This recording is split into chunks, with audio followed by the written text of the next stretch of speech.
Hello, everyone, and welcome back to the Freeman Spogli Institute Israel Studies Winter Quarter webinar series. My name is Amichai Magen, and I'm the visiting fellow in Israel Studies here at FSI. This winter quarter, Professor Larry Diamond and I are bringing you this new series of FSI webinars exploring various aspects of contemporary Israeli politics, society, and security challenges. Well, today we are absolutely delighted to be speaking with Daphne Richemond-Barak on the subject of tunnel warfare, grappling with the legal and military challenges of subterranean combat. Daphne is an assistant professor at my own home university department, the Lauder School of Government, Diplomacy and Strategy at Reichman University, where she serves as the academic head of the International Program in Government and as senior researcher at the International Institute for Counterterrorism, ICT. Daphne is also an adjunct scholar at the Modern War Institute at West Point and a senior fellow at the Lieber Institute for Law and Land Warfare, also at West Point. Daphne approaches questions of security and geopolitics from an interdisciplinary perspective, utilizing security studies, international relations, and international legal theory. She holds a matrice from the University Panthéon Assas, it's Paris too. Daphne, forgive me for butchering the French. She holds a diploma in legal studies from Oxford University, Hertford College, and LLM from Yale Law School, and a PhD from Tel Aviv University. And prior to joining Reichman University, Daphne Richemond-Barak served as a clerk at the International Court of Justice and worked as an attorney in the New York office of Cleary Gottlieb. Her book, Underground Warfare, which was published by Oxford University Press, was awarded the Reichman Prize for its contribution to the understanding of the geopolitics of Israel and the Middle East. And in November, she published an essay in Foreign Affairs arguing that Israel must destroy Hamas's tunnels and that demolishing the group's infrastructure is more important than eliminating its leaders. Daphne joins us today from Oxford in England. We're also delighted to have Professor Larry Diamond with us. Daphne will make a presentation on subterranean warfare. I think less on the legal aspects, Daphne, and more on the security and strategic and military challenges, after which we will engage in conversation. And once again, we very much welcome our audience's questions, which you can now submit through the Q&A button on your platform. Daphne, it's so lovely to see you, and thank you so much for being with us. Maybe just say a few words about yourself, and then you can screen share your presentation. Sure. Thank you very much, Amichai, for this too kind introduction. I also want to thank Professor Diamond for the invitation to join you today. It's really my pleasure to be here. I hope you can see everything well, hear me well. All good? Okay, just checking. So it's my pleasure. I'm indeed joining you from Oxford, where I'm now an academic visitor at the Blavatnik School of Government. But my general affiliation and permanent affiliation is with the Lauder School of Government, Diplomacy and Strategy at Reichman University. And so this is a little bit more about my background, and I want to share some information about, I guess I get asked a lot the question about how did I end up researching underground warfare, and I think the story is very important also to understand the context of how this subset of land warfare has attracted more attention from the scholarly community, and this webinar is one, of course, is a testament to that, but also it has re-emerged on the contemporary battlefield as a very popular tactic of war. And so it's important to understand a little bit about how this has attracted my own personal attention. So what happened is that in 2013, which is over 10 years ago, Israel discovered a tunnel, a cross-border tunnel, which was dug in the Gaza Strip in the area of Khan Yunis and exited in Israeli territory close to a kibbutz named Ein Ashlosha. And this tunnel particularly attracted my attention because it was a cross-border tunnel because it was intruding Israeli sovereignty, but also because it was coming in very close proximity to civilians and not to combatants. And so I engaged in I guess, the quest or search for information, research, military doctrine, historical accounts on military tactics regarding underground warfare, and found very little. I published this book, Underground Warfare, in 2018, but I also helped found the International Working Group on Subterranean Warfare, which is really an attempt at identifying some of the experts, either practitioners or scholars, who have had some kind of opportunity to research these tunnels or perhaps fight in those tunnels. You can see a picture here. This is a Hezbollah tunnel. So these are tunnels that are dug on the Lebanese border, northern border of Israel, and that are actually pretty much excavated into hard rock. I would say that's what characterizes them, and you can see it very well in this picture. And so over time, we really created this community of scholars, again, not too many of them, but in an effort to better understand the tactic, how it evolves, how it diffuses, what makes it so popular. And so some of these themes I'll be addressing in today's presentation. I'll start by showing you some pictures. So we're a big crowd today. I won't be able to make this very interactive, but I'll ask some rhetorical questions, I guess, about some of the pictures that we're about to see. So this is the first picture that I want to show you. It's a picture of a tunnel in Mosul in Iraq.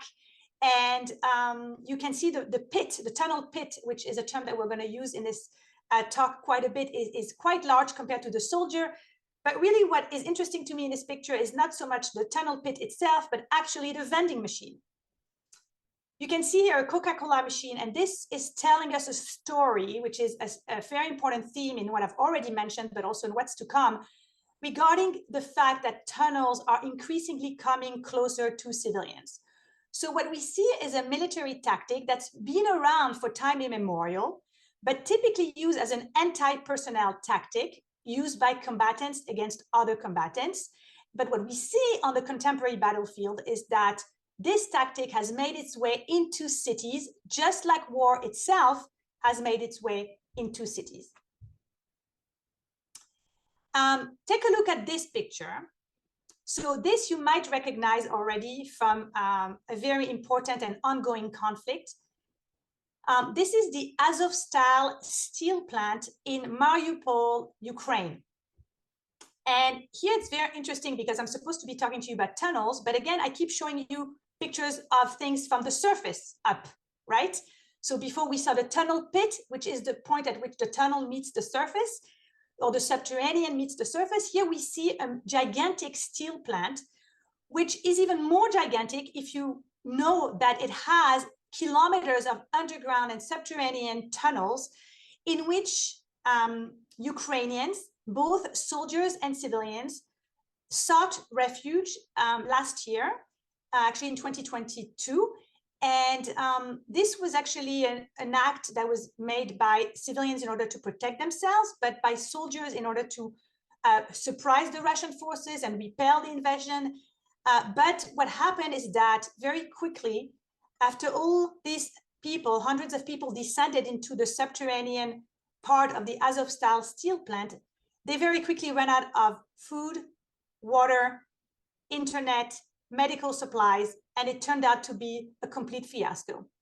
And ultimately it took 80 days before the last civilians were able to be extracted from this. And after having suffered for 80 days, and a lot of soldiers were wounded and injured and hadn't been getting treatment.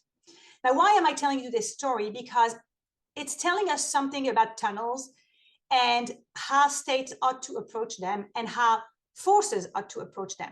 If you don't have a strategy for how you're going to use this highly strategic terrain, which is below the surface, don't use it, because it requires a strategy to be built around it. You need to think about how you're going to survive and how you're going to maintain your forces beneath the ground. And what we can tell is that, linking this back to Israel, what we see is that Hamas, by being able to withstand a fight, which is primarily an underground fight for so many months, is really the only defender in history of warfare that has been able to maintain it for that long. Now I'm showing you a third picture. This picture is a bit blurry, I take it, but that's the only open source picture that we have for this particular incident. This is a tunnel that was discovered in 2018. It's called a land to sea tunnel.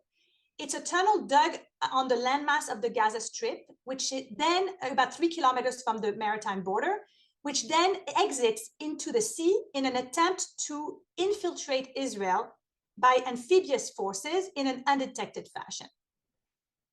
Now, this is a very important innovation as far as I'm concerned when I look at this, because it's an attempt at linking the subterranean to the maritime environment, to the naval environment. There are other examples of that.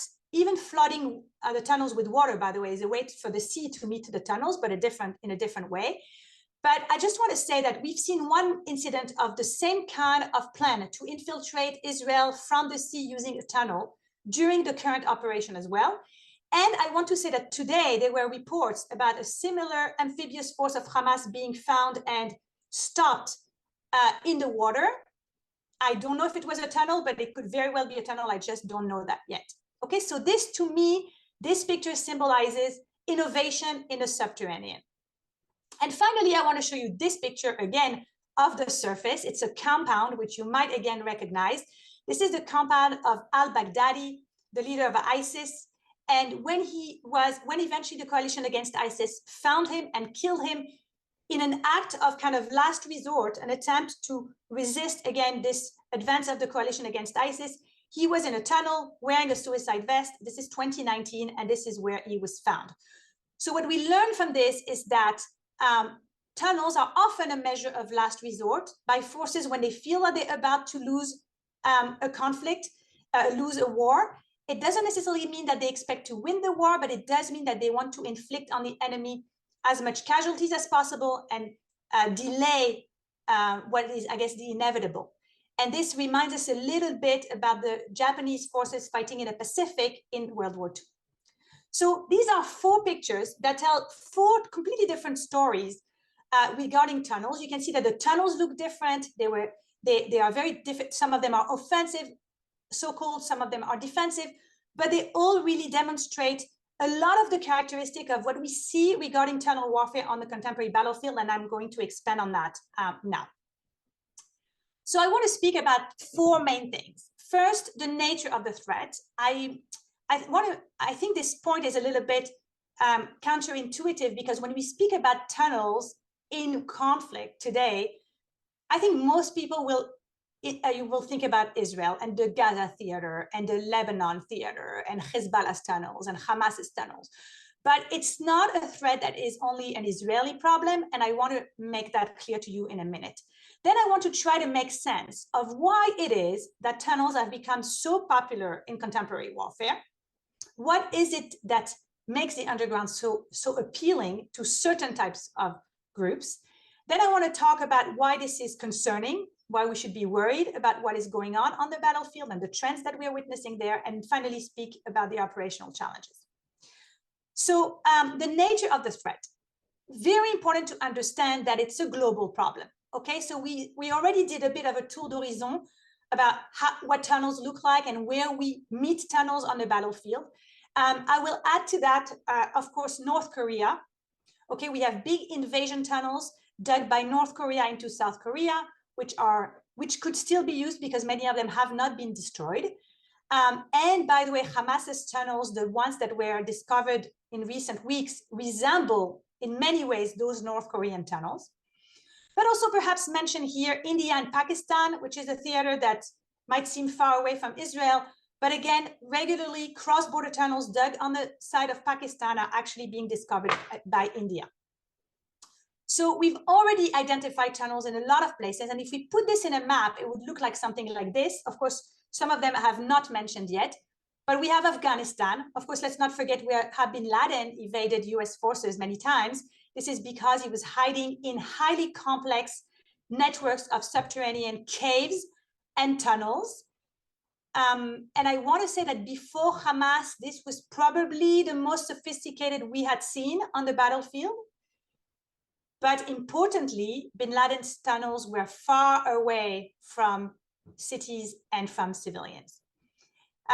So we have Afghanistan, we have Libya, where Gaddafi was also hiding in tunnels, Syria and Iraq. So I mentioned Mosul, but I want to say something about Syria.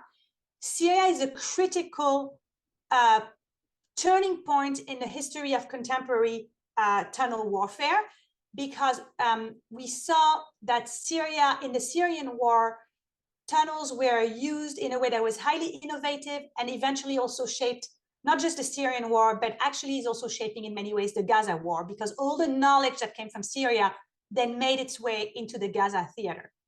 So we have Gaza, we have Syria, we have Iraq. We even had tunnels between Turkey and Syria, by the way. Now there are tunnels as well, and I haven't mentioned those yet, which are so-called smuggling tunnels between Gaza and Egypt. These have been around for over 20 years. They were initially an economic way, a way to evade taxes and bring goods into Gaza from Egypt, but eventually they turned into a way to smuggle weapons and smuggle people. Egypt was at a zero tolerance policy for many years about these tunnels. This is something that it viewed as an economic and security threat. So Egypt took a lot of measures, but what we know is that, as is often the case with subterranean threats, Egypt did not really manage to completely deter, and then eventually either gave up or simply turned a blind eye. And today there are many tunnels still between Gaza and Egypt, including in the area, especially in the area of Rafah. Then I have Yemen on this map, but what is missing from this map is probably Mali, where Al-Qaeda in the Islamic Maghreb relied heavily on tunnels in order to fight the French and Chadian forces. And finally, we have Lebanon, which I have mentioned, the Hezbollah tunnels that are, I believe there are still cross-border tunnels there, even though Israel destroyed or neutralized some of them a few years ago in an important operation called Operation Northern Shield. So let's try to identify some trends here. What is it that we are witnessing since, let's say, 9/11, which I would call contemporary tunnel warfare? What we see is that in virtually every conflict since then, there has been an element of underground warfare. So tunnels may have been used by Gaddafi to protect himself or by al-Baghdadi to protect himself, but in other cases like Mali, for example, they were used as a way to ambush forces, to take forces by surprise, and to win an advantage on the terrain. So we see definitely something that's recurring and consistent. We also see this very concerning trend that I've already spoken about, which is that we are moving from a non-urban environment. We're moving from the mountains of Afghanistan and Mali into an urban environment, to Aleppo, to Gaza, to Khan Yunis, to En Ashlosha, and more. What we also see is that in most of the cases that I'm describing here, who is using these tunnels, who is finding them incredibly relevant and useful? We're talking about terrorist groups, about violent non-state armed groups, and I will explain in a second why, but they are definitely integrating this tactic more and more into their own strategy for very good reasons. And finally, we see a rise in cross-border use of tunnels and, of course, violent, hostile uses of tunnels. So let's try to think about why is it that non-state actors are finding this terrain highly strategic, and in spite of advances in technology that is meant to better detect tunnels and better neutralize tunnels, somehow they continue to dig. So here is what's going on, and to illustrate that, I'm going to tell you an anecdote from Syria, the Syria theater. I told you that it was an important turning point in the history of tunnel warfare, and I think this will well illustrate it. So in the early stages of the Syrian war, or rather early stages, in 2014, there was a group of rebels that dug a tunnel under the Carlton Hotel in Aleppo, which was it was used as the headquarters for Assad's forces then. Dug a tunnel of about 100 meters, beneath the Aleppo Carlton Hotel. and placed explosives at the very end of that tunnel, a very basic tunnel, no electricity, not at all sophisticated tunnels, and detonated the charge far away in what is called as tunnel mining.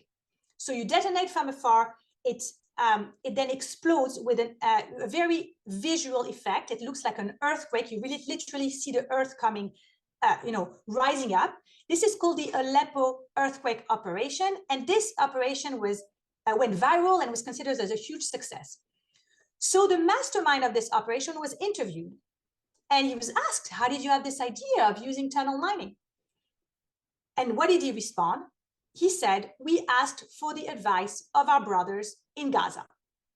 And so what is this telling us? So this is telling us that whatever works in one theater and is being used by one group will then diffuse and then will be adapted to a new theater. And so this is precisely what happened. Tunnel mining being used in Gaza at the time, some of it against checkpoints and things like that. But what is really interesting is that we see a tactic from World War I suddenly imported into Syria. And we've seen more of that also in the Gaza war now. So we really see how the tactic diffuses and how once it's successful in one theater, it will import it in another, try and adapt it to the needs of the groups and so on. But I think there's something else at play here as well. And that is that the underground serves as a great equalizer in an asymmetric war. So what do we see? What is the common denominator between Al-Qaeda, ISIS, Hezbollah, and Hamas as they fight the coalition against ISIS, the United States, Israel, NATO in Libya? So what we see is that we have on one side of the conflict a very technologically advanced military with very advanced capabilities when it comes to intelligence, reconnaissance, and surveillance. What is the best way for a much less technologically advanced group to counter that advantage? Well, they go underground. Underground, nothing works. GPS doesn't work. There are no more drones. The group can not only operate undetected, but can also plan operation and can hide ammunitions in a way that is, again, impossible to be detected and becomes invisible. So this is how the underground is used to restore a level playing field between the two sides and give the non-state actor, the terrorist group, the upper hand in the conflict. And we see this very well in Gaza today. So underground warfare, if you have a strategy and you prepare your forces for it, it's always going to be a challenge, and it's always going to be unsettling. It requires a lot of resources, and it really usually also leads to a lot of casualties on both sides. But what we see is that the appeal of the underground is not going away as technology improves. On the contrary, it seems to be increasing.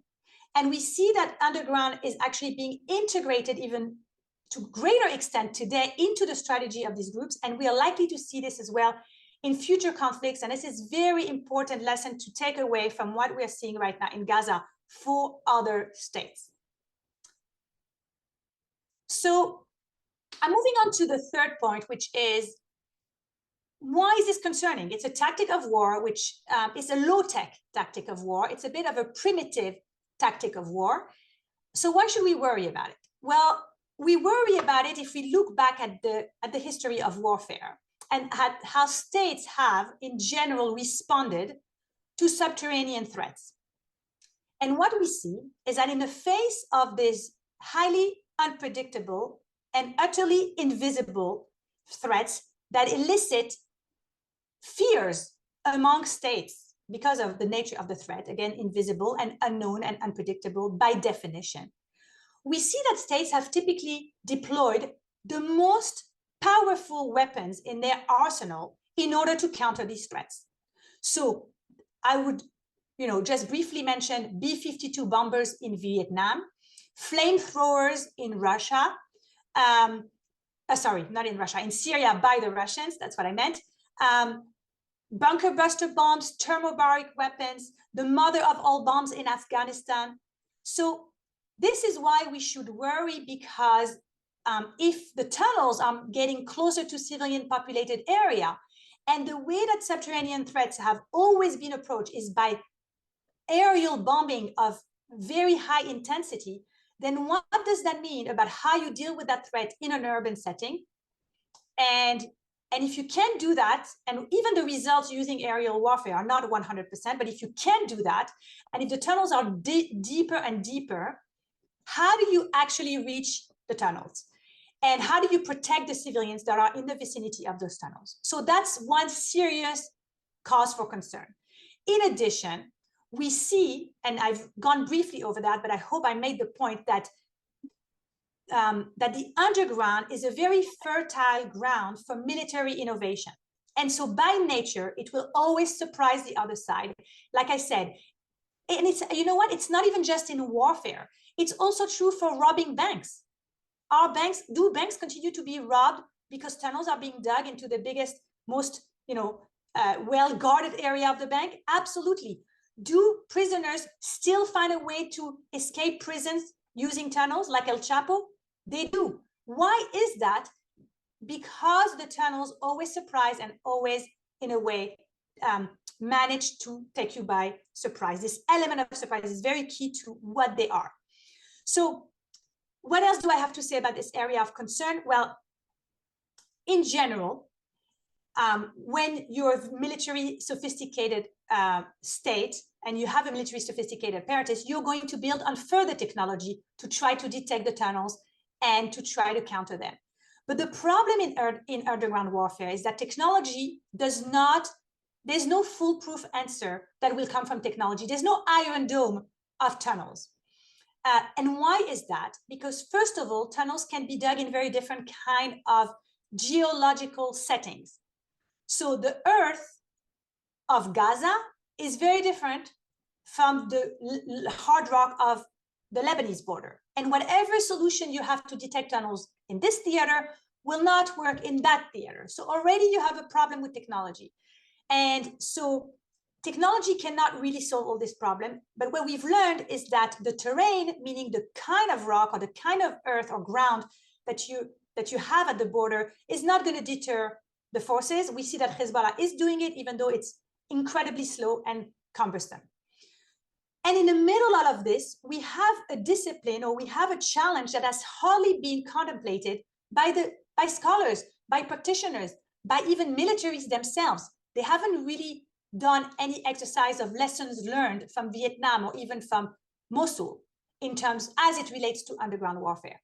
So all of this makes for a very for an environment that should raise concern, especially going forward, as this tactic, I think you probably understood this in between the line, is unlikely to disappear in the near future, even as technology is reaching heights that it never reached before. So I want to conclude with some of the operational challenges. What does it mean on the battlefield when there are tunnels? How does that change the strategic, the operational, and of course the tactical environment? So the general, I guess the more traditional view, and even that took a long time to be accepted, is that tunnels definitely require a different approach when it comes to everything tactical. So how you train your forces, what you equip them with, whatever GPS method of navigation you might be using in general will not use underground, so you need to come up with something else. You need to come up with ways to communicate with your soldiers and to communicate underground, but also to enable communication between the surface and the underground. You need to be able to map the tunnels. How do you map the tunnels? We see that the IDF has been mapping using drones. So that's really interesting. But everything needs to be basically rethought from scratch.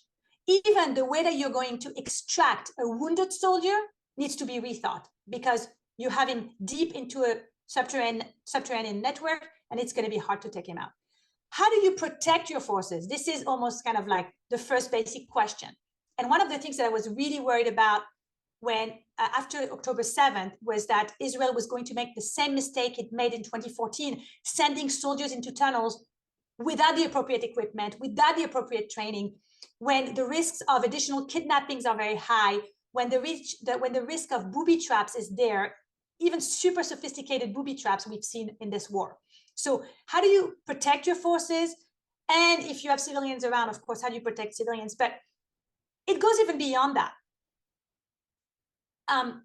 When there are tunnels in the theater of operation, it becomes incredibly complex to secure the terrain. So usually what you have is above the surface, the soldiers advance and they secure the terrain as they advance. But what happens with the tunnels is that the threat can come from below, the threat can come from behind, and then you end up being in this kind of like 360 battlefield, which requires different methods to be secured. And finally, I guess the last thing I want to talk about here is combat in a tunnel. So the general, again, traditional understanding is that, wait a second, we don't need to train soldiers for going underground because we will not send them underground. They will not have to go inside the tunnels. This is too dangerous. And so we will avoid this at all costs. Fine. But there are situations, and we've seen this very well in Gaza, where after you've tried your best to secure your forces and the vicinity and the civilians, you do have to send soldiers in order to gather intelligence, in order to map the tunnel, in order to learn the tunnels, in order to rescue hostages. So how do you deal with that then? And then what you have is a very different type of combat. It's almost going back to the medieval ages of a duel, because the tunnel is a very confined space where the soldier really operates to a great extent on his or her own.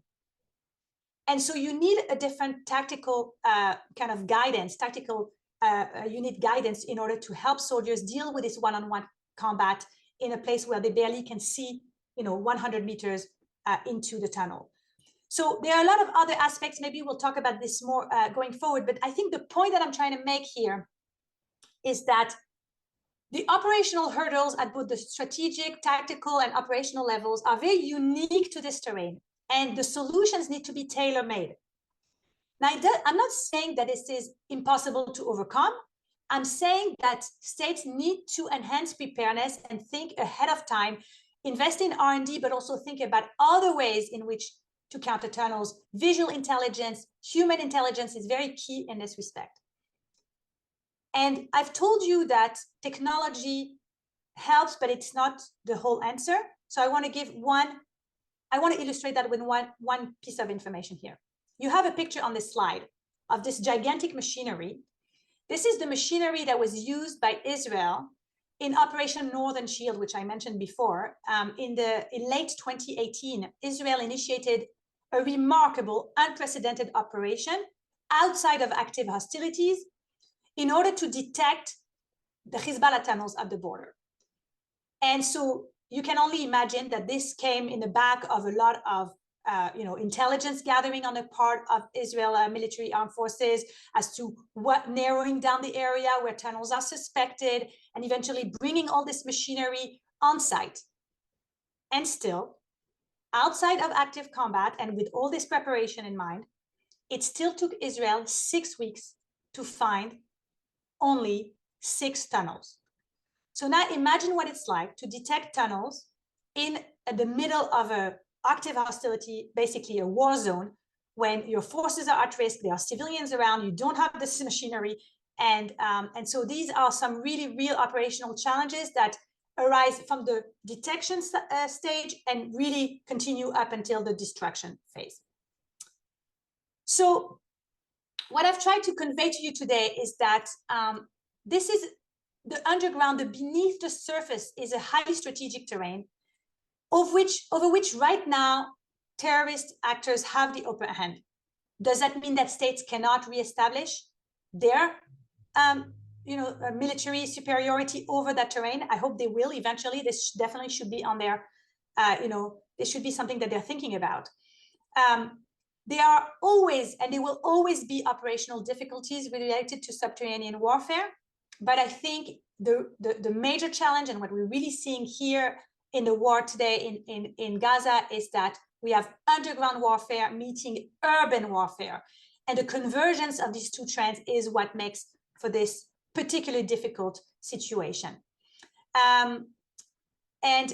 So what I want to conclude with is that we have difficulties. We see these difficulties, like I said, from detection to mapping and then destruction and elimination. there's a big difference between neutralization and destruction.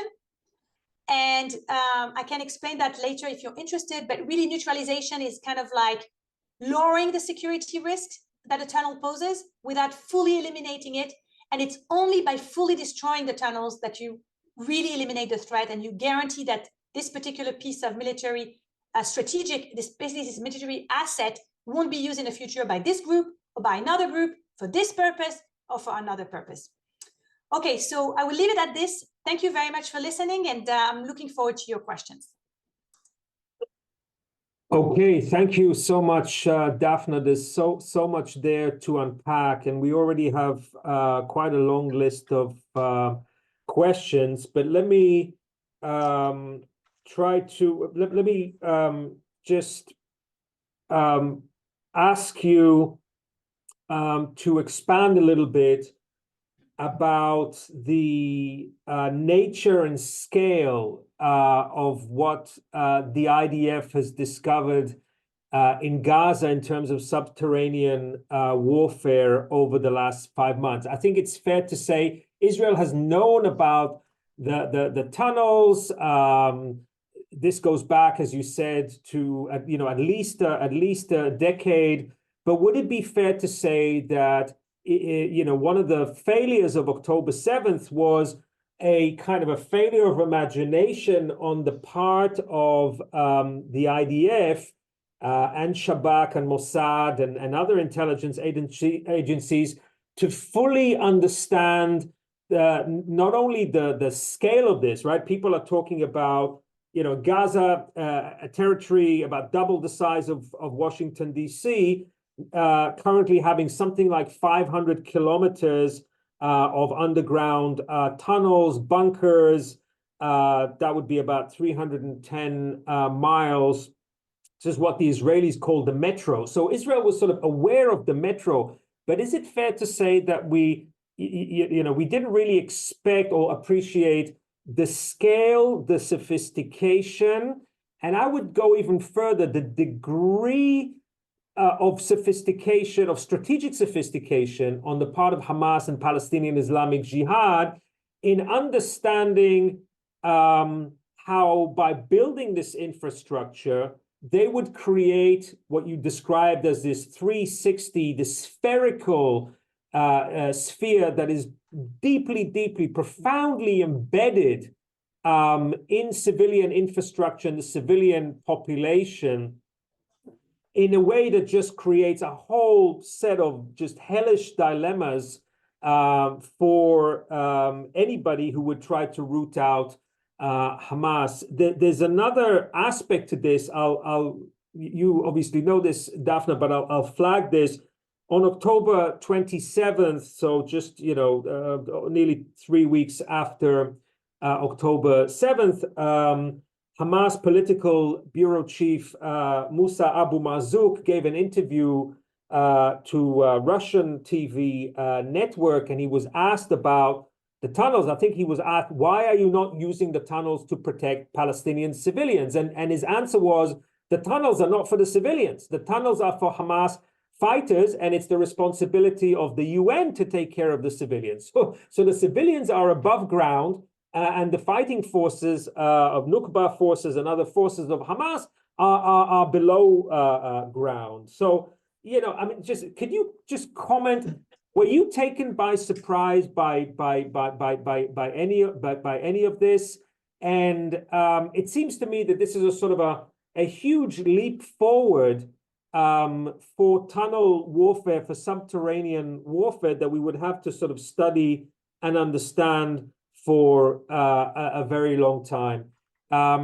One additional thing, well, two additional points here, perhaps for you to consider. Are there any recent technological innovations that you can point to that show a process of adaptation and learning on the part of Israel? Israel has been using dogs to go into tunnels. Are we observing new detection technologies or the use of subterranean drones and robots to replace soldiers from going into these tunnels? And can you give us a sense given that we're, 5.5 months into this war, of how much of the metro, how much of this infrastructure has the IDF reliably detected and destroyed? Because this will also give us a sense of how much more there is to do, and perhaps you can give us an indication of where you think it's even possible for Israel to fully detect and destroy the subterranean infrastructure into which billions and billions of dollars have obviously gone. So I know that's quite a lot. Let's start with that, and then we'll move to Q&A. That's wonderful, Amichai. We need another 2 hours to answer this, but these are fantastic questions, and I'm not surprised. I'm used to how you moderate events, and it's great to get to enjoy it for an hour from between Oxford and Stanford. So a few things. I will start with, was I surprised? That's very, what I think I should start with. I was not surprised in the slightest, and I think anyone who says they are surprised has either been completely, mistaken and has had a flawed understanding of this tactic, or has not been paying attention at all to what was going on. And I think it's probably the latter, right? Just totally underestimating the threat, which is classic. Underestimated it at the level of trying to understand again, and this is what I try to focus on today, right? Why is it that these actors are using this tactic? And once they actually figured out how to dig tunnels, what else can they use this knowledge and this know-how for? And this is really a real line of research of mine, right? To try to anticipate how in the future this same knowledge can be used to achieve other goals. Now, let me say, so I was not surprised. I think Israelis were surprised because, in part, even though these tunnels exist for over 20 years, and Hamas has been making use of them, starting with the Egypt tunnels and then Israeli tunnels and different kind of tunnels. But I think that with 2014 and Operation Protective Edge, which was the last major confrontation between Hamas and Israel, where tunnels were, I think, it was the first war where tunnels were so present and such a key issue in the confrontation. The focus was entirely on the cross-border tunnels. And then Israel was surprised that there were so many cross-border tunnels. And so since then, Israel has been focusing on the cross-border tunnel threat. And then what happened, as the focus was on that, there was, what was Israel not paying attention to? The tunnels inside the Gaza Strip. And so it's partly the attention being diverted, but it's also a way to think about tunnels, which is wrong.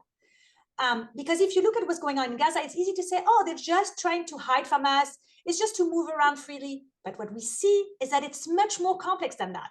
It's not just a line of communication. It is a gigantic military apparatus. Everything that you would expect a military power to have is now underground, from the ammunition factory to the ammunition depot to the living quarters to the command and control center, all of it. So it's not just, oh, they're hiding there and they're putting the rocket back into it. It's also that. But Israel failed to understand the strategic element here. Why was this so important to Hamas, and how could they use that to bring Israel into a horrible war? Wait, I want to talk a bit about the metro that you mentioned. So the metro is probably and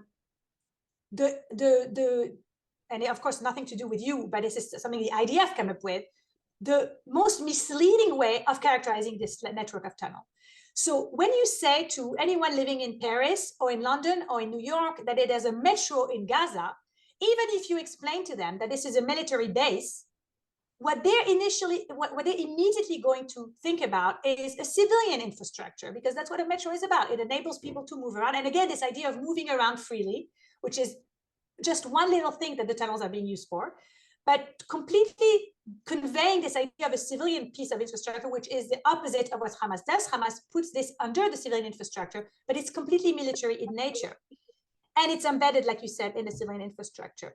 Now, going back to your initial remark, which is, can I describe it? Like, what is the nature and scale of what we're witnessing in Gaza? And here, the answer is, it's completely unprecedented. Like I said, even bin Laden This is much more sophisticated. And the reason is that we have a 20-year experience here. And many, many years since Israel disengaged from Gaza, 2005, where completely without any constraints, Hamas has been freely able to dig deeper, well, dig more, first of all, but also deeper and better with the assistance of Iran. And we see this with some of the tunnels that have been discovered in this operation, that, like I said, they are more looking like the North Korean tunnels. And we see them extending, all around the Gaza Strip, connecting the north of the Gaza Strip to Egypt, as far as I'm concerned. And we see kilometers of tunnels being used for this wide variety of functions that makes it that. And what we also see, and I think this is remarkable, actually, I want to say something about that.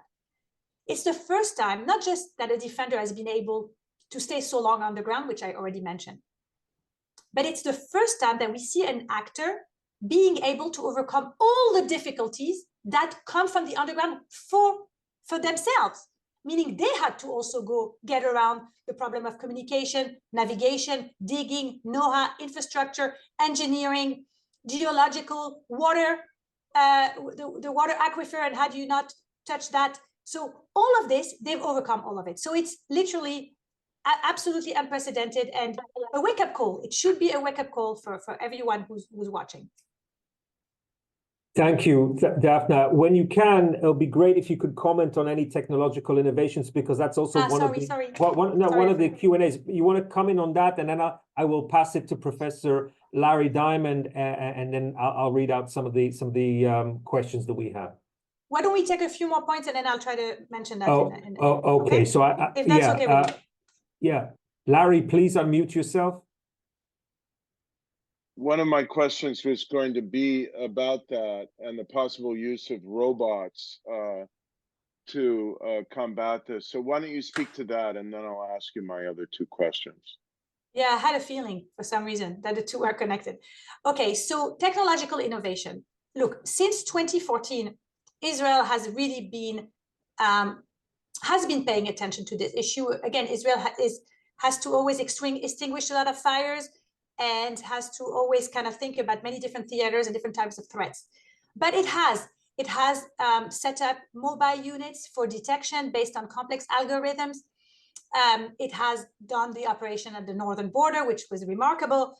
It has trained special units for tunnels, and actually it created these special units in the first place, but then trained them, and also tried, but it didn't really succeed, I think, in that, try to get any soldier in the IDF kind of a basic understanding of what do you do if you encounter a tunnel on the battlefield at some point. Israel has developed R&D, robots, but I think what we're seeing with the drones, it's very interesting. It's a very simple way of mapping tunnels, the drones, but it's the most efficient and the most, I guess, the most simple, but also the most efficient. So sometimes, again, high-level technology is not what you need. Now, with respect to, I think I saw also in the chat water. Maybe I can talk a bit about that. Look, I told you that in the history of tunnel warfare, the way that states have handled it is through aerial bombing. And this is what Israel did in the first stage of the war. And I think it was actually, from the point of view of tunnel warfare, it made a lot of sense. Now, there are not too many other ways to destroy permanently tunnels. The problem is that if the tunnels are deeper than what bunker buster bombs can reach, and it's not really clear what they can reach, but it's about 30 meters. So if you're talking about a 50-meter tunnel, then you can't reach it. And so there are not too many other ways to destroy a tunnel. You can neutralize a tunnel. So this would be what Israel did with the Lebanese tunnels, that it basically filled them with cement. Like something that looks like cement. It's a little bit more complex than cement, but let's say cement for the sake of argument. So here you have a way of kind of like preventing the enemy from using the tunnels, but you're not really getting rid of the tunnels. You can still dig through that material. And I don't think it's a very good solution. Now, I do believe that water was a good solution, but I don't think that Israel did it in the way that I thought would be the most efficient way, which would have been to do horizontal drilling into the tunnels. So not I guess when we think about pouring water into the tunnels, we think we're standing at the pit, right? And we're going to pour water into the pit. And that's going to flood the tunnels, and then that's supposed to render them unusable. But the better way of dealing with it is to actually bring at very high intensity, very high pressure, a high volume of water directly from the sea, horizontally, without coming over the surface. So truly horizontal reading from the sea directly into the tunnel. So you cannot reach all the tunnels, but those that you reach, if it's strong enough and you can deal with those very strong blasted blasted doors, if you can destroy those, then the water can actually bring the tunnel down and lead to complete destruction. So that's an innovation that I think is interesting. Yeah, I want to ask a clarifying question. So did I understand you correctly that even if the IDF were to stay in Gaza for a year, year and a half, 2 years, I'll remind our audience that it took the American military and its allies 18 months to clear Mosul in Iraq from ISIS's control. And as you mentioned, ISIS also used constructed tunnels in Mosul, but only for a much shorter period of time. But is it correct that even if the IDF were to stay in Gaza for a year and a half, 2 years, looking for those tunnels, seeking to destroy them, it would not be able to actually destroy the tunnel infrastructure? Is that what I understood, or did I misunderstand? I think time is critical and of the essence, and I think that if Israel had more time, it would get to a lot more tunnels. Now, it might not get to those that it doesn't know about, but it could at least destroy 2/3 or more of those that it knows about. That's if it had time. But now the problem is, and this is a key concern of mine really, because of the lack of time and because of the complexity and also the scale of this tunnel network, what Israel has essentially decided is that it was going to destroy what is called strategic tunnels and leave the rest. So I think it's both a combination of resources and, again, time. Ultimately, it all boils down to time. If Israel had more time, I think it could destroy these tunnels, and it could also destroy the Rafah tunnels.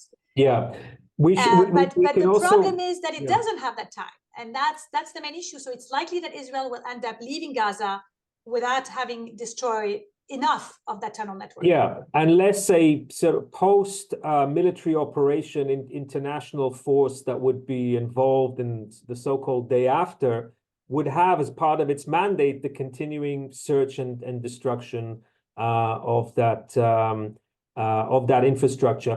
But I know Professor Diamond has a couple more questions. The issue of the Philadelphia route and Rafah, I think, is really critical.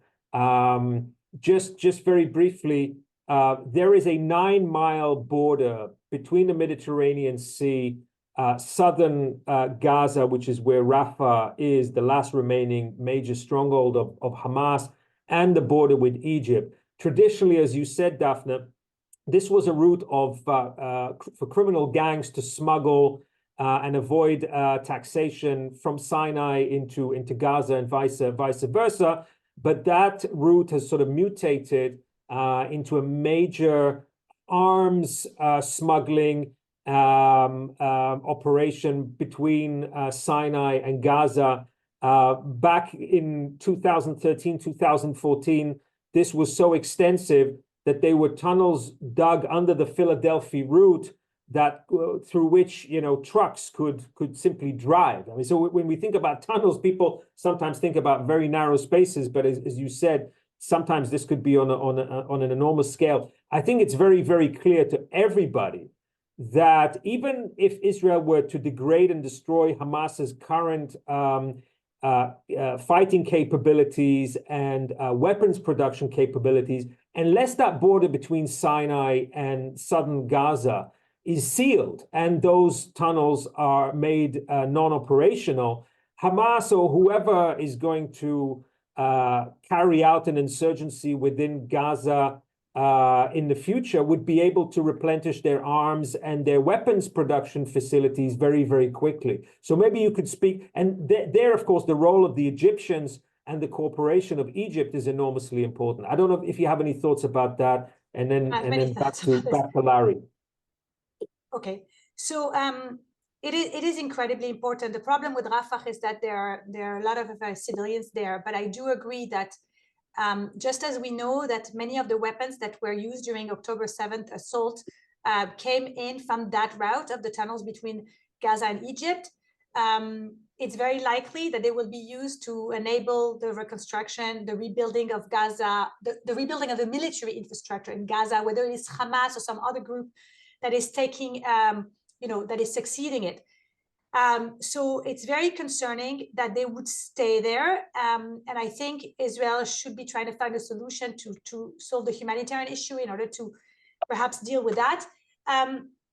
But definitely, I think this is, and I saw this also in the Q&A. A lot of people are asking, how can we make sure that tunnels are not being inherited by another group or dug through or completed again? Because even if you destroy a couple kilometers of tunnels, you can still dig around or use the ones that you still have. So how do you make sure? And so the answer to that is really about destruction. And until it is fully eliminated, they can be used and they will likely be used.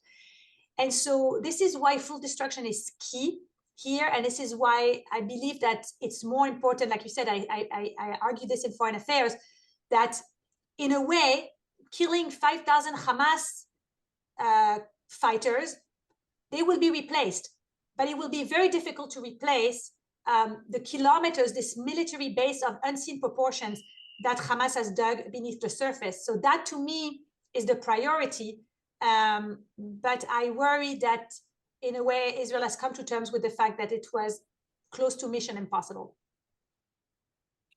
Larry?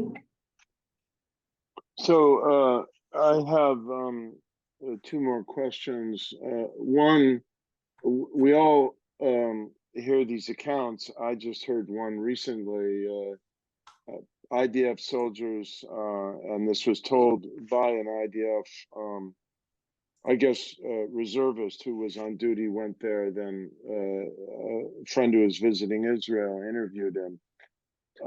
They go into a home, they inspect it, they see nothing, they're about to leave, and then something looks awry under a carpet or something. And they throw open the carpet, and in the home is a trap door to a very significant tunnel. Or you go into a hospital and everything looks fine, except you find the door into a massive underground operation and tunnel. So my question, and there are other questions, so I'll leave it at this one. I'll ask another if there's time later. What are the special considerations, agonizing considerations, that tunnel warfare presents in terms of the respect and care that Israel would want to take for the protection of innocent civilians? And not only civilian lives, but as much as possible, civilian institutions. It's the same story underground as overground, schools, hospitals, et cetera, et cetera. Thank you. Thank you very much, Professor Diamond. It's well known, and I think this is also something that I saw. It's kind of like part of your question and also a bit of Amichai's question before, and I saw it also in the chat. How can it be that Hamas was able to dig all of this infrastructure in a way, to the naked eye? And I want to answer to this that it's everyone knew. Everyone knew that Hamas had these tunnels. Years ago, a New York Times reporter went to interview Palestinians in Gaza and asked them how they felt about these tunnels, and they were petrified about it. So they all knew about it, but there was very little they could do, even if they, some people were obviously participating in it, but even those who were not, and the tunnel would burrow under the house, they would be petrified because they knew what this meant, and they knew that eventually this meant that their lives would be in danger and their property and so on. So the protection of civilians, so this is a well-known fact. And of course, maybe the scale and the nature of it was not fully understood, but definitely to those living in Gaza, it was very clear. And even the Shifa hospital and some of the other hospitals, these are things that I already wrote in my book in 2018. So we're talking about things that are, not totally new. Again, what happened is that because hospitals are under the laws of war, the most protected site. And even though Israel knew that there were tunnels there and that there was a military use of those sites, including UNRWA facilities, including schools and so on, in previous military operations, Israel did not target those for the most part, okay, not to the extent that we've seen in this operation. It was very careful. And so basically what that told Hamas is, okay, this is the safest place to be. So let's put our command and control center there. Let's put our living quarter there. Let's put the hostage holding facility there. And this made them a little bit, I mean, not a little bit, the idea was that this would make them untouchable. Now, let me make clear that immunizing a target by placing it in the middle of a civilian populated area is a war crime. But it doesn't change the targeting rules of the other side. So long as the civilians are there, this doesn't mean that Israel can go ahead and obviously take down that hospital. And in fact, the hospital operations, for the most part, were highly dangerous. And we're done with, this was the early stages of the war. They were done with a lot of care. But I understand the reaction of the world to this, because if hospitals are no longer protected, it's almost like we've lost our sense of humanity, right? And then you could have any belligerent in any conflict come and say, oh no, I'm targeting the hospital because it's being used for military purposes. And so it's almost like if you lose this, then all is lost. And it's a very difficult thing to accept.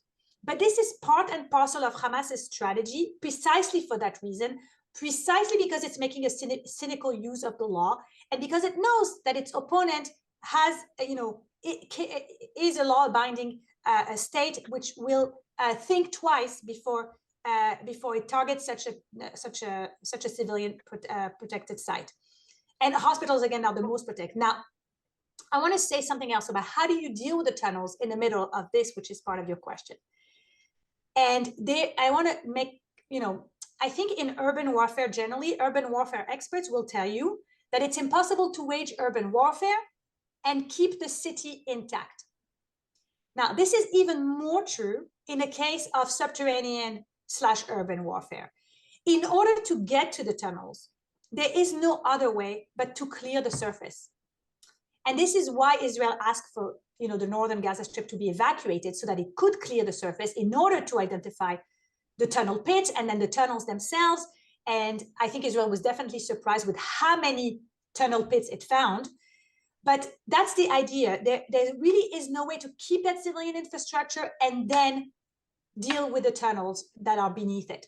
But what we can see from Gaza, and again is a lesson for all militaries that might be listening or are willing to listen, is that what Hamas has achieved here, in addition to all of what I've already mentioned, is that it has made the surface irrelevant. The surface was cleared, it had to be cleared, but it became irrelevant in the subsequent fight. My understanding is that IDF soldiers barely meet Hamas fighters. They don't pop up, which was the case with the Japanese and was the case with the Vietnamese, but not the case with Hamas. They don't pop up, they're below the ground, and so they take an RPG, they fire, they retreat, you don't even see them. And so I think that this is also kind of a take on subterranean warfare, almost like 2.0, right? When the surface is no longer relevant. And so it's relevant for the civilians, but like Amichai said, the civilians, they're not their problem. The civilians are the problems of the United Nations and the problem of Israel, but they're not the problem of Hamas. And so that creates almost an endless number of dilemmas.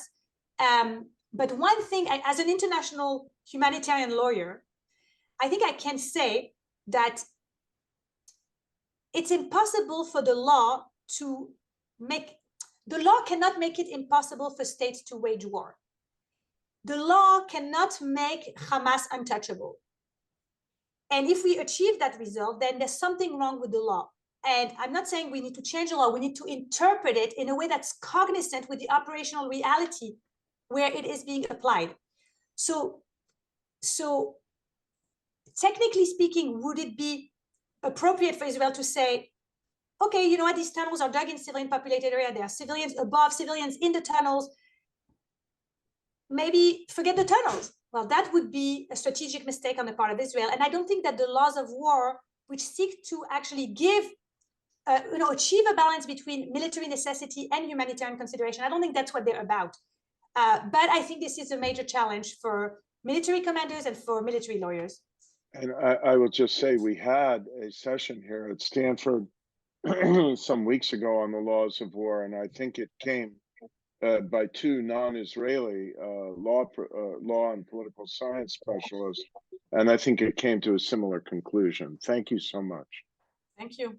Thank you, Daphne. I'm going through the questions that have been posted. I think you've addressed many of the themes of the questions. Let me identify those themes that perhaps you'd like to relate to, and if it's okay with you, we'll go over our prescribed time just for a few more minutes, because this is just such a timely and fascinating discussion. So there is a question about learning and about this race between terrorist organizations and states, and especially Western states, to stay ahead of the curve. And so perhaps you could share some directions, or perhaps a research agenda that you think is important. We have a lot of students attending our webinars, and so including law students. And so they're really just fascinating and important topics of research here. Share with us some of your thinking about where we need to do more work in this area. So that's one set of questions. There is a specific question about the West Bank and whether we know whether Hamas has built parallel or similar infrastructure in the West Bank. And then, of course, there is understandable and very timely concern about Rafah and about the next phases of the war. Just to put this into perspective, on October 7th, 2023, Hamas had a fighting force of 24 battalions spread around the Gaza Strip. By 24 battalions, we basically mean about 30,000 fighters. Of those 24 battalions, a full somewhere between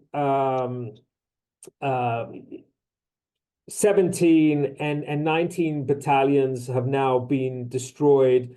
There are 4 battalions, elite battalions, still in Rafah, and then the remnants of the battalions that were degraded from northern Gaza and central Gaza, now in Khan Yunis. So the IDF estimates that Hamas still has somewhere between 35 and 40% of its fighting forces now concentrated within this deeply dug, but also incredibly densely populated area of Rafah and its environs. And it's very clear to everyone that unless that fighting force is degraded and destroyed, Hamas basically wins the war. If Israel is compelled to leave Gaza without dealing with that fighting force and with that infrastructure, Yahya Sinwar will once again declare victory, and very, very quickly Hamas will retake the rest of Gaza. So that, I think, is the reality that we're facing as we have entered Ramadan, as Hamas is trying to inflame the West Bank and East Jerusalem, and even the Arab-Israeli population within Israel itself. So that is the challenge that we're going to be facing over the coming weeks and months. I know you follow events on the ground. You have a lot of contacts and conversations with people who look at the tactical and the strategic challenges ahead. If you have any thoughts about that and what Israel can and should do to minimize damage to the civilian population and infrastructure, and at the same time, as you've said, Israel, this is kind of existential for Israel. It has to achieve the aims of the war. Otherwise, it's just going to face an endless insurgency. Its deterrence will be destroyed, and it will be attacked from the north and from elsewhere. So if you have any thoughts about that. Sure, thank you so much. I'll try to address all of this and some other things that I've seen in the comments, which are super interesting. So about the rest of the states and what we should be, what states should be looking at, or maybe what we should be researching, I think a major effort should be placed on trying to anticipate how the tactic is going to continue to evolve, to diffuse, and to and how innovation is going to, what is going to look like in the future. I have some thoughts about this, but I don't want to open it too much. But I think that's key. I give you one example. There was one program of DARPA a few years ago called the Underminer, which I'm not sure what happened to that program, by the way, and I'm not aware of other programs like this one. But it's an interesting one, because the idea was that the United States would try to develop a capability that enables it to dig a tunnel very, very quickly. So it would enable the US to dig a tunnel. Now, for many different purposes, to supply a mission or to do other things. Okay, so why is this interesting in my view? Because it's kind of like an effort of states to reestablish their superiority over this terrain. And I think this is an area that we should be thinking about. What could states do to regain the advantage? Because they've essentially relinquished this highly strategic terrain to non-state actors. So this has to end, really. And the kind of like, we have to reverse the tables. So how can we do that? I think that's an interesting point. One word about the West Bank. There are tunnels in the West Bank. They are not the same, because you understood, right? I've shown you different theaters. You understand it's never exactly the same. There are pits, there are tunnels. They're not networks, but they are tunnels. And I believe that we should be very careful with those tunnels. And we should also inquire as to whether there are cross-border tunnels. And this is very concerning to Israelis because of, you know, where the West Bank, basically where the line lies, the 1967. And so to be concerned that there might be also tunnels between the West Bank and the rest of Israeli territory. So that's something, and I've actually said so in the Israeli news media, and it was received with a lot of, you know, concern.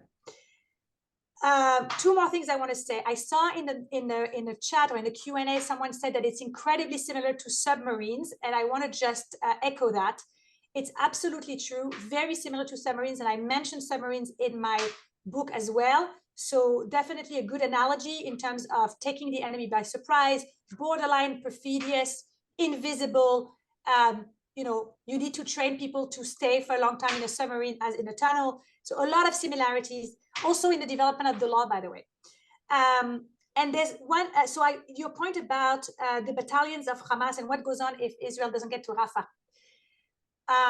I have already spoken about this a little bit. I can't elaborate more for reasons that I can't really get into, unfortunately, but I think it all boils down to the humanitarian situation. As with the rest of the war, Israel was able to do it so long as the humanitarian situation was manageable. And I will just leave it at that because I can't comment further.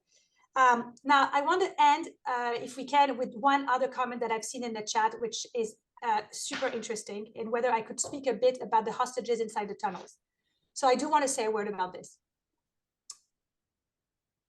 If we think about the trajectory of urban warfare, we see that human shields are a very popular aspect of urban warfare, that civilians can be placed on top of a building, that this will eventually, in some situation, lead the military to abort the strike for fear of causing disproportionate collateral damage. Now, if you know this from urban warfare, and you know that urban warfare is coming to underground warfare, what is it that you can think about? Well, you can think that human shields, instead of being placed inside on top of a building, they will be placed in a tunnel. And I discussed this possibility, which never took place on any battlefield, in my book. Now, what human shields usually, however, are the civilians of the side that's using them. So the way that Hamas has typically used human shields is by putting Palestinians on top of the building by force or voluntarily, etc.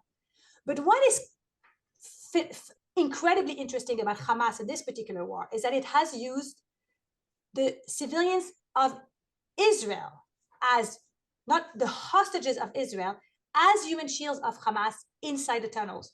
So this is kind of like, again, when we're trying to anticipate trends, using your civilians as human shields inside the tunnels is a different take on what human shields practice looks like. So instead of putting Palestinians in the tunnels, they put Israelis in the tunnels, and by doing so, they immunized perhaps even more the tunnels from attack. And I wonder in how many occasions Israelis did not, aborted operations, either hostage operation or tunnel operation or regular operations, because of the suspected presence of the possible presence of hostages in the tunnels. So I think this is a very important innovation that was pointed at, and something again to watch for as different tactics of war merge and evolve on various battlefields.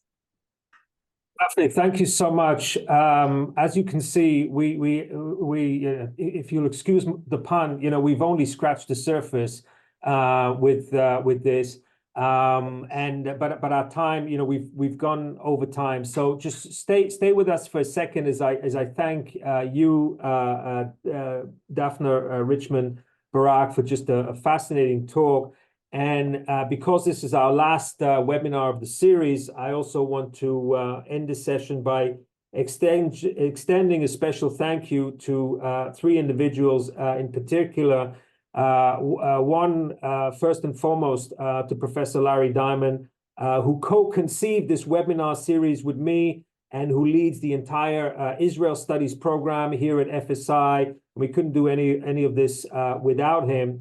Also, a huge thank you to FSI's Director of Communication, Ari Chasnov, and to FSI's Content and Social Media Manager, Melissa Morgan.